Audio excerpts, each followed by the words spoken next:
Good evening, I'm Katerina Georgieva. This is CBC Windsor News. Thanks for joining us. We begin at the border. Cross-border traffic is down in Windsor. The numbers have dropped for March, the month Donald Trump's tariffs kicked in. It shows crossing at the Windsor-Detroit Tunnel down by 2% last month compared to the same time last year, but the Ambassador Bridge saw a much steeper decline. The number of passenger cars dropped by more than 9%, while truck crossings were down more than 15% compared to the same time last year. And the numbers are reflective of a faltering relationship between Canada and the United States. Amid the tensions, fewer Canadians are willing to cross the border. That shift casting a shadow on the Gordie Howe Bridge. Jacob Barker explores what the new world order means for the bridge's future.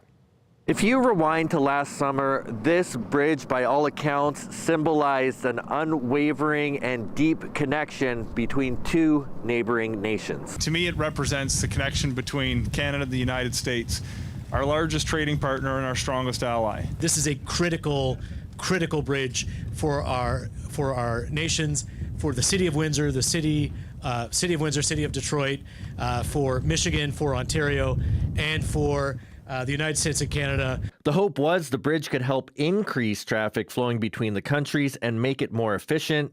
Now, new policies brought forward by the Trump administration could mean less trade. I would expect that at the bridge's opening, we should anticipate to see lighter traffic than projected. I don't know whether that means that the opening will not be gangbusters or a kind of a huge increase in trade that we had anticipated. Now a trade war spurred on by Donald Trump's tariffs cloud those initial expectations for the bridge.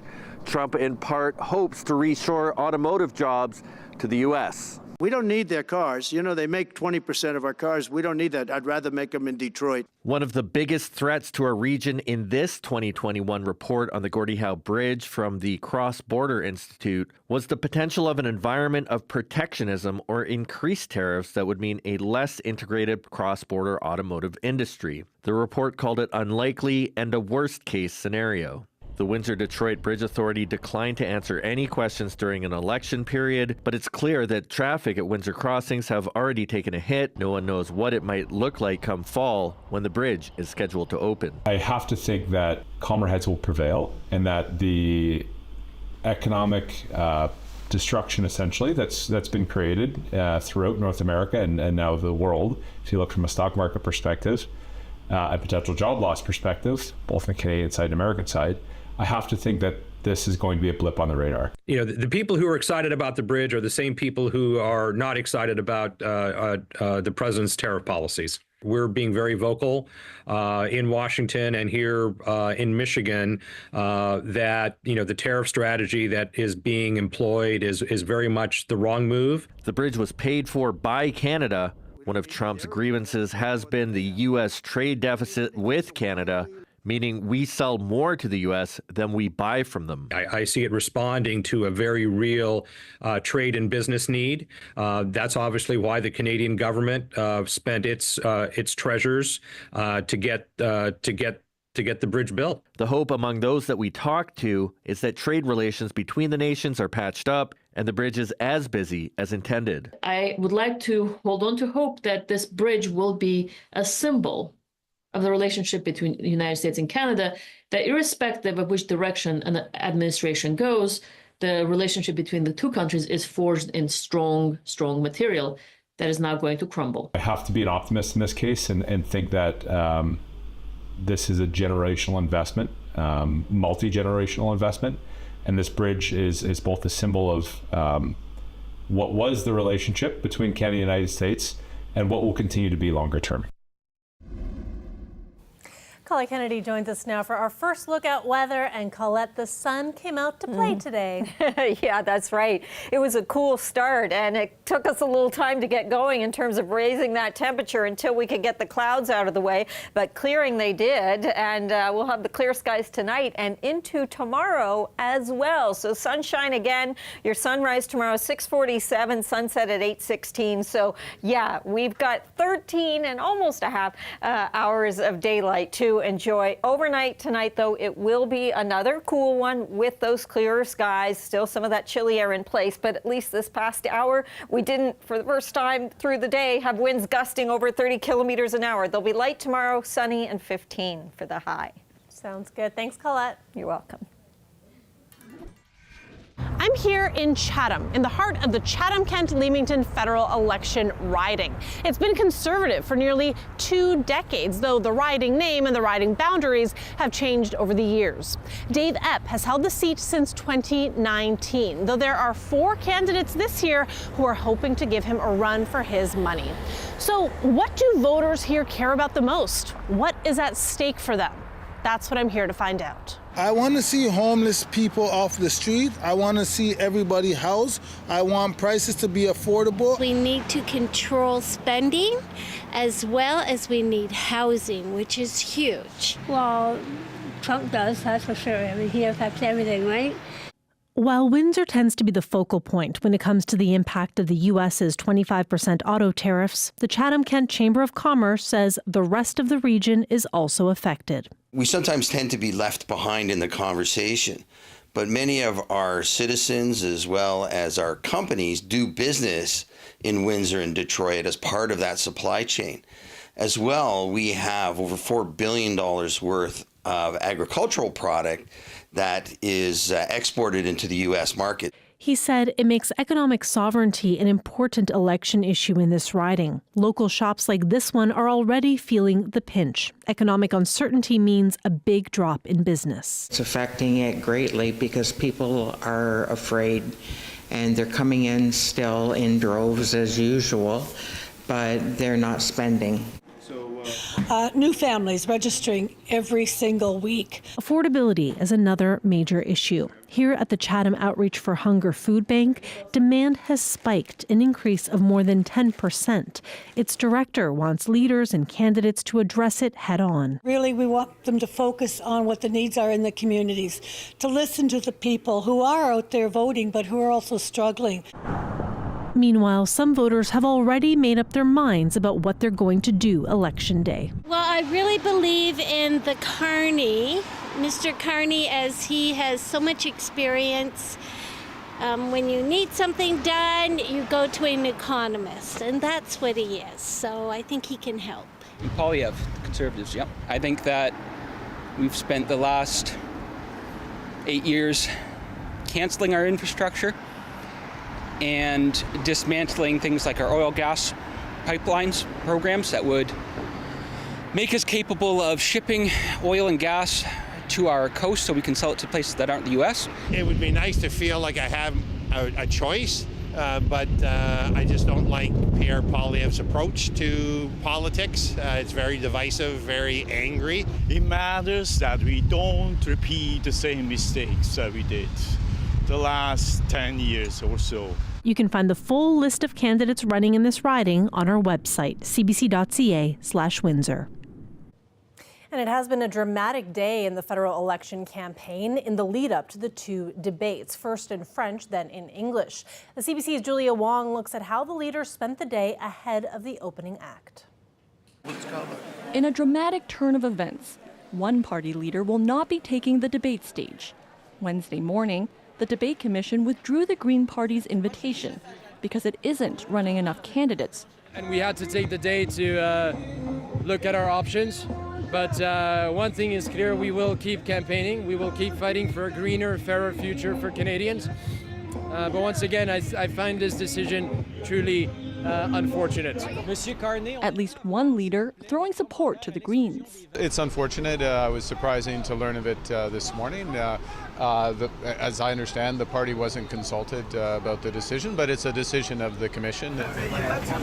Liberal leader Mark Carney was all smiles as he visited a popular poutine restaurant, shaking hands, posing for photos, even signing a copy of one of his books. The crowd here, more welcoming than what he can expect during the debate. The perceived frontrunner will likely be on the defense, says one expert. I think that the NDP, the Bloc, the Conservatives will use this opportunity to, of course, attack Mark Carney. And they hope that if they can do well, in these two debates, that they might be able to improve their situation. NDP leader Jagmeet Singh stayed out of the spotlight. The local candidates were busy, joining a daycare workers' picket line.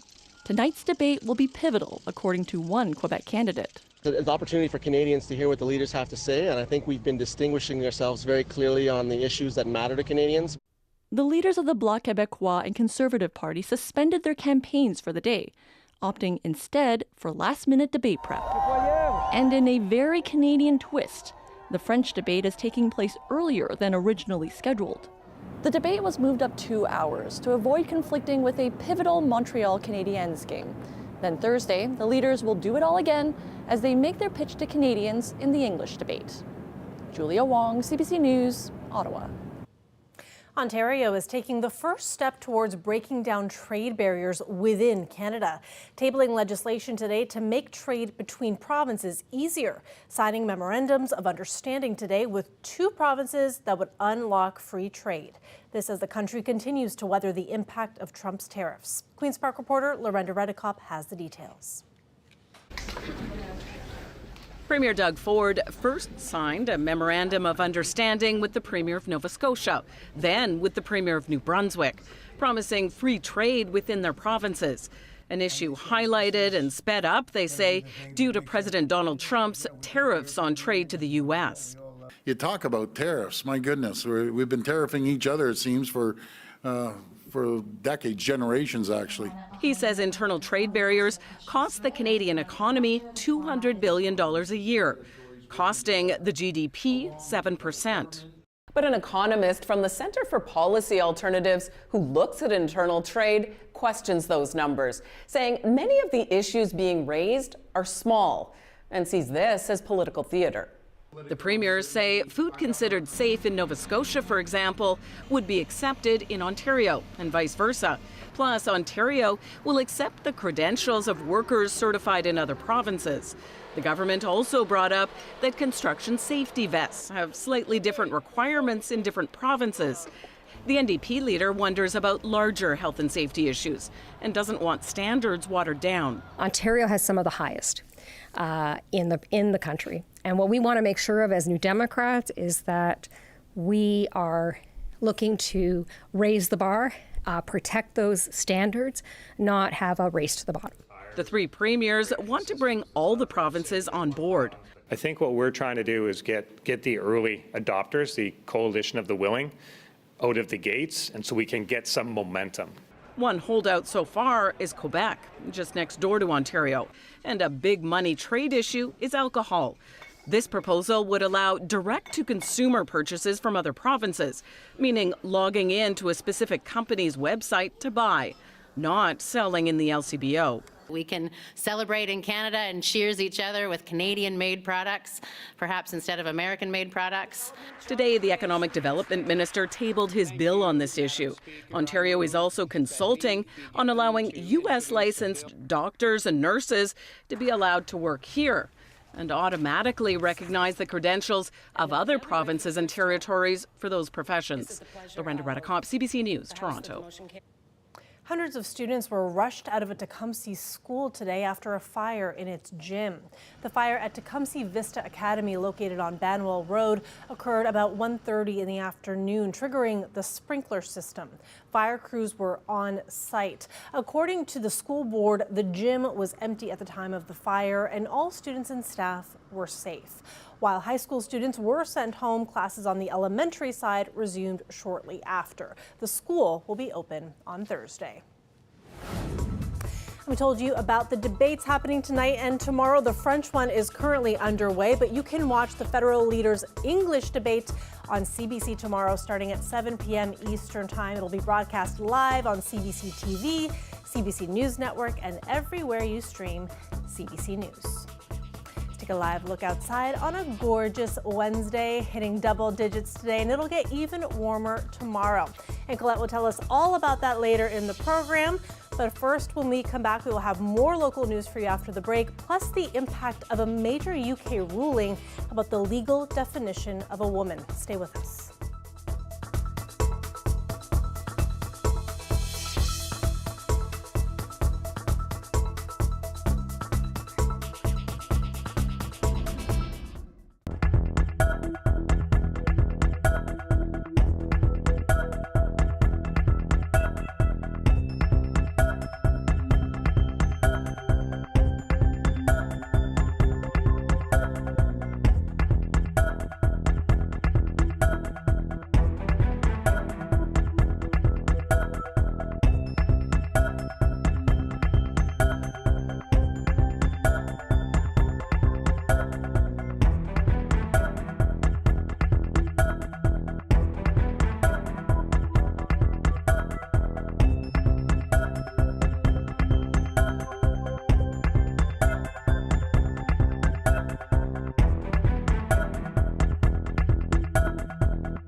Welcome back. Not far from the new Legacy Beacon project, efforts are underway to clean up the Cut. It's an area where people have set up tents in recent years near the river, parallel to Crawford. It's private property, but city staff have been cleaning it up. Just the debris, the city says that tents are not being disturbed and no one is being forced to relocate, adding it is coincidental and not directly connected to the Legacy Beacon's opening next week.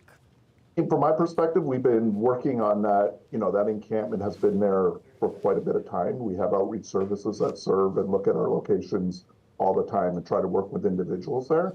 I wouldn't necessarily say it's directly connected. It's just the result of, once again, we do engage in property owners when we see encampments getting, in a sense, potentially impacting in the sense of it being clean, quality of life issues, anything that might kind of result in those kind of safety concerns. So then we get engaged and start working with the private property owners to determine how to handle this.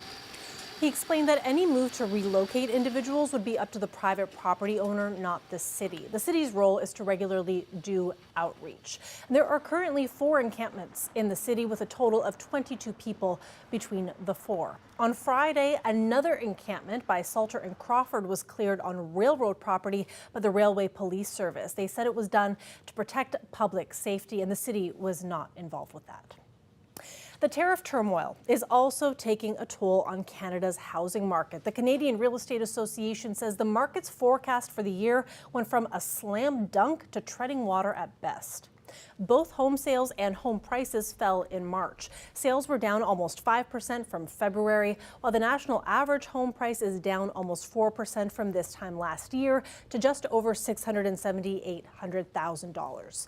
Windsor Essex isn't following quite the same trends, however. The number of sales are lower than same time last year, but have been still going up over the last few months. And the average home price for March was also slightly up compared to January to just over $583,000. The UK Supreme Court has unanimously ruled that the legal definition of a woman is based on a person's sex at birth. It means transgender women are excluded under the country's equality legislation. Anna Cunningham reports. The debate over whether trans women can be regarded as female under the UK's 2010 Equality Act has become a political battleground here in the UK in recent years. The highest court in the land delivered its ruling. The terms woman and sex in the Equality Act 2010 refer to a biological woman and biological sex.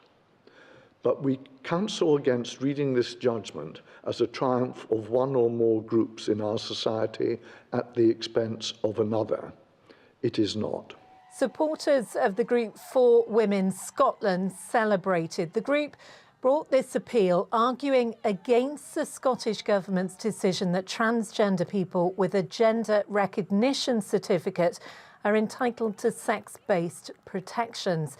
The group denies being transphobic. This is not about prejudice or bigotry, as some people would say. It's not about hatred for another community. It's just about saying that there are differences, and biology is one of those differences, and we just need protections based on that. From the trans community, there is disappointment, frustration, and for some, fear. No judge can tell me who I am. And it feels just like we're following in the footsteps of Trump's America. Social media has been awash with comments, including this from the British author J.K. Rowling. She says in winning, they've protected the rights of women and girls across the UK.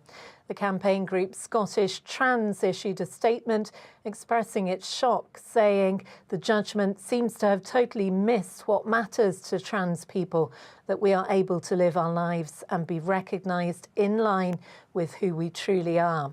The British government too has commented. It says this judgment has provided clarity for services including hospitals, refuges for women and sports clubs.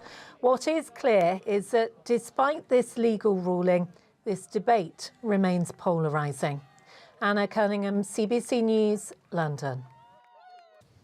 Paula Kennedy will be back with us right after the break for more of your weather forecast. Stay with us.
Colette Kennedy joins us now for another look at weather. Colette, we really got to enjoy the sun today, and it looks like tomorrow's going to be even nicer.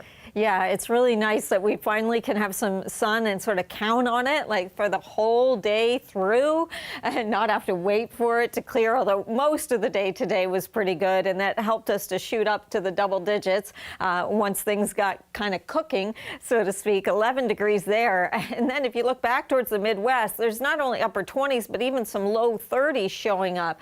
Okay, we're not going to get quite that warm, but we do have some warmer air that's filtering toward us for at least one day as we head into the weekend, and the other days aren't bad. The temperatures are seasonal, or if anything, a little bit above for those daytime highs. So those current readings, Chatham-Kent also joining Windsor at 11 degrees, but then where the clouds have been more stubborn, and also obviously these winds that have been coming in from the northwest, where those have been a factor, that temperatures are still cooler, and there's still some of those gusts off to the northeast of us over 40 kilometers an hour, but we've been experiencing the winds easing in southwestern Ontario, and that becomes the trend tonight and tomorrow, that we will have some lighter winds. Now tomorrow afternoon they'll shift to a more kind of southerly direction, still not very strong, but that helps with the temperature story as well. So there we are with these nicer, clearer skies, the cloud line well off to the east of us. We get to enjoy this for Thursday, and then it's not till we get to Thursday through the overnight that the next system is going to be moving in. So pushing those clouds in, some rain showers kind of coming in bands, so something sort of early in the day on Friday, then some clouds, maybe even some breaks, and then late on Friday into Saturday, that next round of rain showers will come in. So a little bit of a nuisance, but not a widespread constant rain to contend with, okay?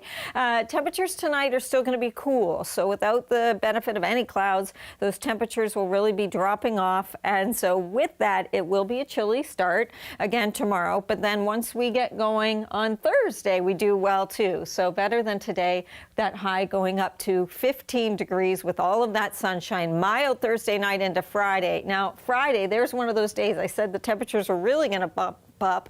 24 degrees. Again, not all day rain. Saturday, not all day rain. I know this looks kind of ominous if you look towards the next 4 days. Once we get to Friday, those 4 days, but they're not that bad. And those daytime highs, it will be very encouraging to have those into the mid and even upper teens. For sure. Thank you so much, Colette. Appreciate it. And thanks to you all for watching. We'll see you tomorrow.